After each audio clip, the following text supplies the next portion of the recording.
Hey folks, I'm Tennessee Brando with the MeidasTouch Network. I got to be dead honest with you guys. The very first time that I ever said to a MAGA Republican, "You're in a cult," I felt bad for saying it. I really didn't want to say it. I didn't want to use that talking point because I remember a time when you could have a debate with a Republican and you could walk away agreeing to disagree on certain issues. Both of you had ideas, both of you had some solutions, and you could debate which one would be the best, and you might not always agree, and things might even get heated. But I never felt like I was talking to a cult member. I never felt like I was talking to someone who had been brainwashed by propaganda. The Republican Party used to be all about personal responsibility, all about pulling yourself up by your bootstraps. And there was times in my debates with Republicans, I would walk away, thinking about what they said and thinking, they had some points on certain issues. I may have to look at that a little bit differently. But then along comes Donald Trump. And no matter what the guy did, his followers would stick with him. And I'm a guy that is a real sucker for a good cult documentary. I have read every book that's ever been written on Jonestown, watched every documentary I've ever could find on Jim Jones, the Manson family. I've always been fascinated with someone's ability to get control over not just one person's mind, but an entire group of people's minds, and convince them to do things that they otherwise would not do. To go so far as to take another person's life or even take their own life, that has always fascinated me, that someone could hold that kind of mind power over a group of people. And I never imagined in my wildest dreams that it would ever wind up working its way in to the Republican Party. But here we are. And I stumbled across this clip of a Trump supporter being interviewed. I might could have gave this person a pass in 2016. I might even could have given this person a pass in 2020. Okay, we all do dumb stuff twice. But 2023, you're still holding on to this. I can't give you a pass for it. You guys take a look at this clip and tell me what you think about it. I don't want to say he's perfect. The only perfect person that ever walked this earth was Jesus, but he was wonderful in office for 4 years, and he proved that. So what is it about Trump that you love so much? Number one, he's a godly man. He's working for God, for darn sure. Number two, he really cares about us. He cares about us. He cares about what happens to us. He cares about our country. He didn't come in there because he wanted the money. He's got money.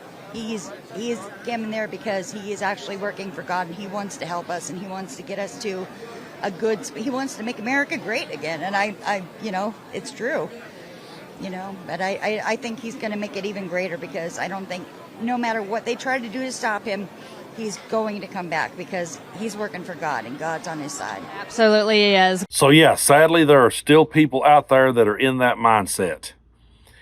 And I can understand getting worked up and getting carried away with a story. I can understand people, wanting their guy to win and backing him at all costs. I've watched sports rivalries over the years, and I'm not a sports fan. I've sat back and watched football games where the guy was clearly out of bounds, and I would hear the other team yelling, "No, he was in bounds. We saw it." And I'm over here going, "No, that ain't really what happened." But I could still see the mentality of, we want our team to win. We want our team to get to the championship or Super Bowl or whatever. What I will never understand about the Trump cult is when they say he's a godly man. When they say that he is doing this for God. It's one thing to say, we want him to win because we think he's the best idea. Or even if they said, we want him to win because he's the meanest dude out there and we love watching the villain just kick the crap out of the good guy, I could see that. But what I can't see is when they say that Donald Trump is working for God and Donald Trump is a godly man.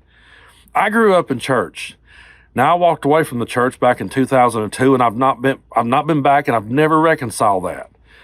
Part of the reason why that I've never been back and never reconciled that is because the minister I sat under back then, I couldn't agree with his politics.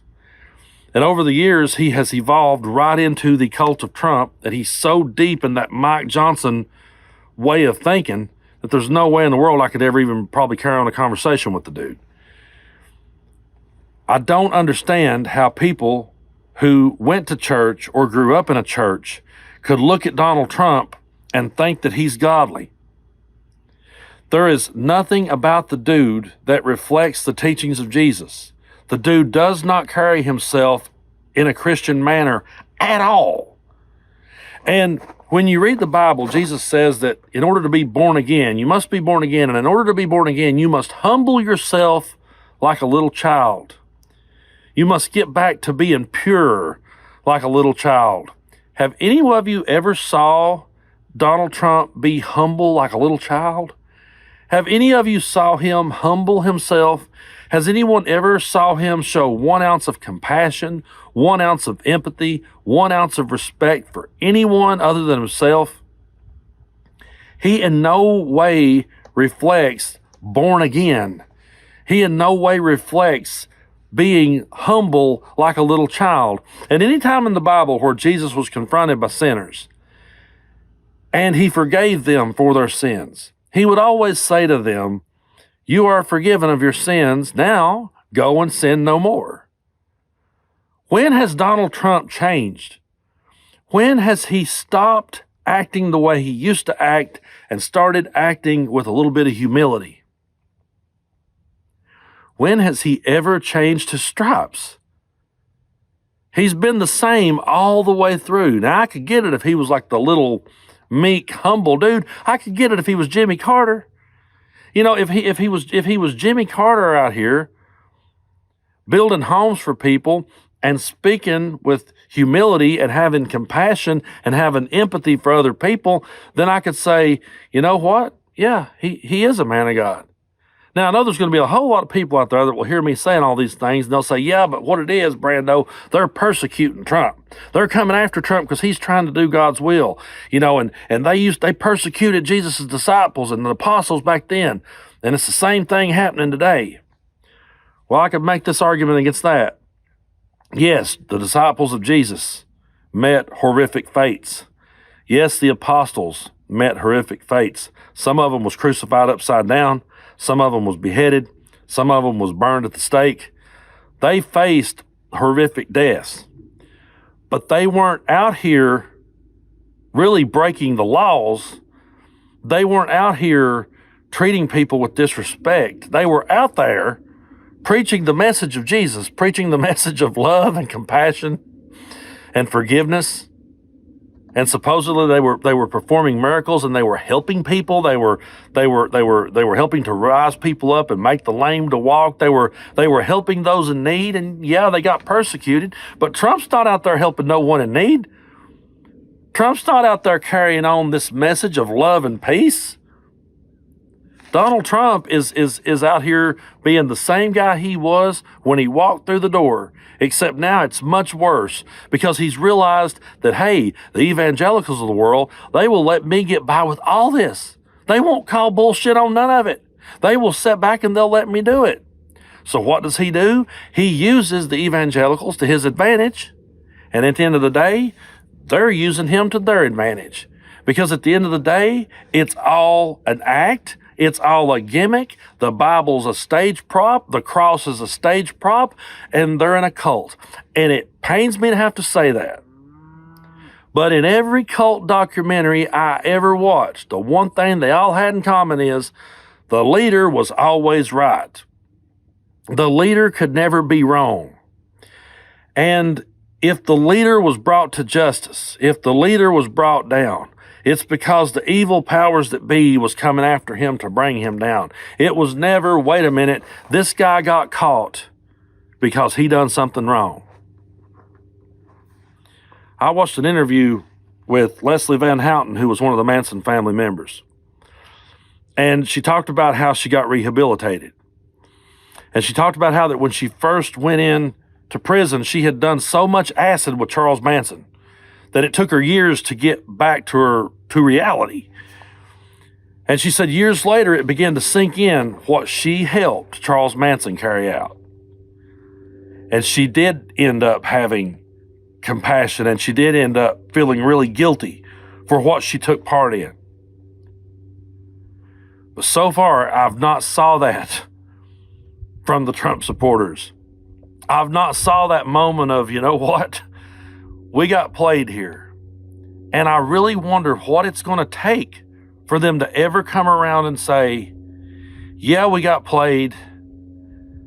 And yeah, when you actually go back and read the book, he wasn't nothing like the man that he was supposed to be like.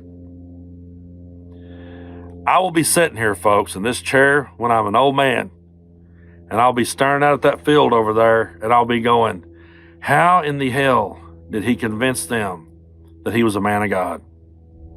I know that I will. I know I will be every bit as confused 30 years from now as I will be sitting right here in this chair. But folks, you keep hitting that subscribe button here on the MeidasTouch Network and get these videos out there, because we're going to keep calling it out. We're going to keep bringing light to it all, because we believe the truth is golden. We're going to keep pushing forward.